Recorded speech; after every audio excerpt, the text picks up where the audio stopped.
Good morning सभी लोगों को। आज की इस वीडियो में हम लोग देखेंगे फंक्शन ऑफ लीवर यानी यकृत के कार्य को देखेंगे। इसको देखना है लीवर के कार्य को। इसके पहले वाले वीडियो में मैंने लीवर के बारे में बताया था, तो उसका कार्य हमने नहीं बताया था, तो वही कार्य आज हम इस वीडियो में देखेंगे। तो देखिए इधर मैंने सब पॉइंट्स इसमें मेंशन किया है। पहला मैंने लिखा है भाई, पहला लीवर का काम होता है, डायरेक्टली लोग बताएंगे कि ग्लूकोनियोजिनेसिस होता है। क्या होता है, जिसमें लिख दूँ ग्लूकोनियोजिनेसिस है, ठीक है, और ग्लाइकोजेनेसिस है, इसके बाद है ग्लाइकोजिनोलाइसिस है। तो ऐसे नाम लोग पूछते हैं, भाई बताना पड़ता है कि इसमें क्या होता है, बस यही बारीकियाँ देखना है। देखिए पहला मैंने लिखा है कि ग्लाइकोजिनेसिस। तो ग्लाइकोजिनेसिस क्या होता है, इसके बाद हम बताएंगे ग्लाइकोजिनोलाइसिस क्या होता है, इसके बाद बताएंगे ग्लूकोनियोजिनेसिस। तो पहला वाला मैंने जो नाम लिखा है ग्लाइकोजिनेसिस, तो ग्लाइकोजिनेसिस का मतलब ये होता है कि जब हमारे ब्लड के अंदर ग्लूकोज, इधर देखिए मैंने लिखा है ग्लूकोज अधिक हो जाता है। अधिक हो जाएगा तो भाई डायबिटीज़ हो जाएगा, शुगर हो जाएगा, ठीक है। तो ब्लड के अंदर जब ग्लूकोज अधिक हो जाता है तो लीवर क्या करता है, इस बढ़े हुए ग्लूकोज को ग्लाइकोजन में बदलता है। किसमें बदलता है? ग्लाइकोजन में। और ग्लाइकोजन में बदल करके अपने अंदर स्टोर कर लेता है। इसी प्रक्रिया को हम लोग क्या बोलते हैं? ग्लाइकोजिनेसिस बोलते हैं। क्या बोलेंगे? ग्लाइकोजिनेसिस बोलते हैं। मतलब सीधे कह सकते हैं ग्लूकोज को ग्लाइकोजन में परिवर्तन करने की क्रिया को क्या बोलते हैं? ग्लाइकोजिनेसिस बोलते हैं। क्या बोलेंगे? ग्लाइकोजिनेसिस बोलेंगे।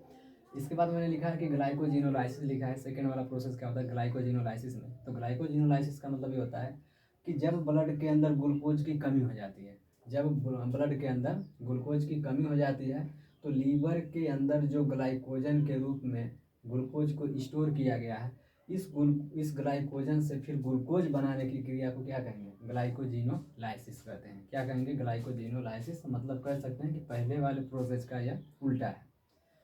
तो ग्लाइकोजन को ग्लूकोज में बदला कब जाता है? जब ब्लड में ग्लूकोज की कमी हो जाती है। ऐसा कब होता है? जब व्यक्ति लंबे समय तक उपवास होता है या किसी बीमारी से ग्रसित होता है, तो उस टाइम भोजन लेना या कह सकते हैं कि खाद्य पदार्थ लेना बंद कर देता है, तो उसके बॉडी में भाई ग्लूकोज नहीं पहुंच पाता है। तो सभी जैविक क्रियाओं को चलाने के लिए कह सकते हैं कि कोई भी आदमी बिना भोजन का 1 हफ्ते तक रह सकता है। तो रीजन क्या है? रीजन तो उसके बॉडी में जो ग्लूकोज ग्लाइकोजन के रूप में स्टोर किया गया है, वही ग्लाइकोजन फिर ग्लूकोज बन करके उसे एनर्जी प्रोवाइड कराता है। तो उस कंडीशन में ग्लाइकोजन क्या होता है? ग्लूकोज में बदलता है। तो ग्लाइकोजन का ग्लूकोज में परिवर्तित होना ग्लाइकोजिनोलाइसिस कहलाता है। ध्यान से सुनिएगा, तीनों नाम एक दूसरे से समानार्थ हैं। ग्लाइकोजिनोलाइसिस। इसके बाद मैंने लिखा है ग्लूकोनियोजिनेसिस। ग्लूकोनियोजिनेसिस का मतलब क्या होता है? जब हम जो भी खाद्य पदार्थ लेते हैं उसमें प्रोटीन अगर हमारी क्षमता से अधिक हो गई है, बॉडी के अंदर प्रोटीन की मात्रा जब अधिक हो जाती है, तो कभी भी प्रोटीन के रूप में हमारी बॉडी में संग्रहित नहीं होता है। तो इस प्रोटीन को तोड़ा जाता है। तो किस में तोड़ा जाता है भाई? प्रोटीन बना होता है अमीनो अम्ल का। फिर देखिए मैंने लिखा है प्रोटीन को अमीनो अम्ल में परिवर्तित करने की क्रिया को क्या बोलते हैं? ये हम बोलते हैं ग्लूकोनियोजिनेसिस। ये भी काम कौन करता है? लीवर करता है। कौन काम करता है? लीवर करता है। तो ये लीवर के बड़े मेन पॉइंट हैं। इसमें दे देता है भाई ग्लाइकोजिनेसिस में क्या होता है। या क्वेश्चन ही आता है कि ग्लूकोज का ग्लाइकोजन में परिवर्तित होना क्या कहलाता है? तो ग्लूकोज का ग्लाइकोजन में परिवर्तित होना ग्लाइकोजिनोलाइसिस कहलाएगा। क्या होगा? सॉरी, ग्लाइकोजिनेसिस कहलाएगा। क्या कहलाएगा? ग्लाइकोजिनेसिस। अगर पूछ देगा कि ग्लाइकोजन से ग्लूकोज बनने की क्रिया क्या होगा, तो ग्लाइकोजिनोलाइसिस कहलाएगा। क्या कहलाएगा? ग्लाइकोजिनोलाइसिस कहलाएगा। प्रोटीन का अमीनो अम्ल में परिवर्तित होना क्या कहलाएगा? ग्लूकोनियोजिनेसिस कहलाएगा। आगे अगला पॉइंट देखिए मैंने यहाँ लिखा है बाइल का मतलब होता है भाई पित्त। पित्त का निर्माण करता है। तो पित्त का निर्माण ये करता है तो कैसे करता है? तो इसमें लिखा गया डेड आरबीसी। जो हमारे ब्लड के अंदर डेड आरबीसी है, जो मरी हुई श्वेत रक्त कणिकाएं हैं, उनके अंदर हीमोग्लोबिन होता है। क्या होता है? इसके अंदर मैं लिख दूँ यहाँ पे एचबी। क्या हो जाएगा? एचबी का मतलब हो गया हीमोग्लोबिन। तो ये जो हीमोग्लोबिन होता है, यह हीमोग्लोबिन से ही क्या करते हैं, जो ये हीमोग्लोबिन किस में चले जाते हैं? तो आप बताएंगे ये लोग चले जाते हैं, जो मैंने बताया था ये हो गया हमारा लीवर। तो इस लीवर के अंदर मैंने जो बताया था इस तरीके से सेल लगी होती है, ठीक है। और इस सेल का नाम मैंने बताया था हिपैटिक सेल। क्या बताया था? हिपैटिक सेल बताया था, ठीक है, हिपैटिक सेल। तो ये हिपैटिक सेल क्या करती हैं? इस हीमोग्लोबिन से यानी एचबी का मतलब हो गया भाई हीमोग्लोबिन। इस हीमोग्लोबिन से क्या बनाती हैं? पित्त बनाती है। क्या बनाती हैं? पित्त बनाती है यार। पीत रस बोल सकते हैं, पीत रस का निर्माण करती हैं। तो वही डायरेक्ट बताया जाता है कि लीवर में भाई पीत रस बनता है।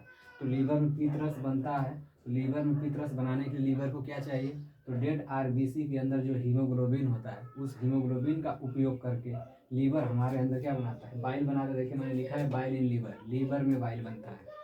ठीक है, तो वही है डेड आरबीसी से। अगला पॉइंट मैंने लिखा है,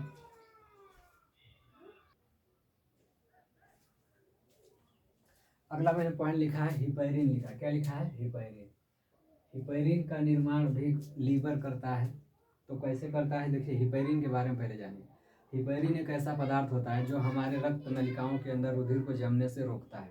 जो हमारे रक्त नलिकाएं हैं, जैसे मैं कह दूँ नसें हैं, आर्टरी हैं, वेंस हैं, इनके अंदर रुधिर हमेशा लिक्विड में बहता रहता है।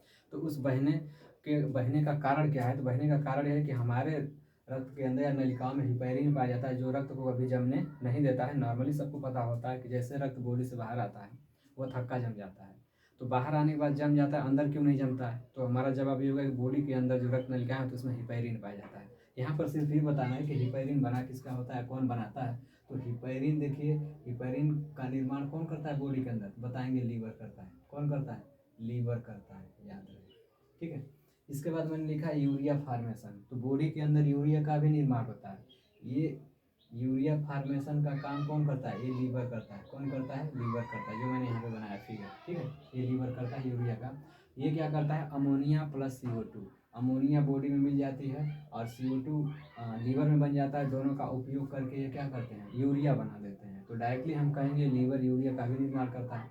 अगला मैंने लिखा है विटामिन ए विटामिन डी का निर्माण। तो विटामिन ए और विटामिन डी का निर्माण भी करता है। कौन करता है, तो बताएंगे हमारे, देखिए सनलाइट में भी विटामिन डी मिलता है, तो लीवर भी कुछ मात्रा में विटामिन डी को बनाता है। और विटामिन ए का निर्माण भी क्या करता है, लीवर करता है। तो आई होप सारे पॉइंट्स समझ गए होंगे। ये सब लीवर के पूरे पॉइंट्स लीवर के हैं। तो लीवर के काम का देखिए मैंने ऐसा डायग्राम बनाया था। ठीक है, ऐसे मैंने बना करके आपको बताया था कि ये पित्ताशय है जिसमें पित्त स्टोर होता है। तो सारे पॉइंट्स आप देखिएगा। इसके बाद नेक्स्ट वीडियो में देखिए मतलब कौन सा आता है, या कमेंट्स में बताइएगा कि आपको मतलब पढ़ना है या पढ़ना है। तो सारे पॉइंट्स एक बार अच्छे तरीके से देख लीजिएगा। ये देखिए डायरेक्टली निकाल दिया गया प्रोसेस को, पढ़ेंगे तो बहुत लंबा चौड़ा इतिहास भूगोल दिया रहेगा उसमें। ठीक है, तो आज के वीडियो में इतना ही, बाकी हम आपसे कल नेक्स्ट वीडियो में मिलते हैं।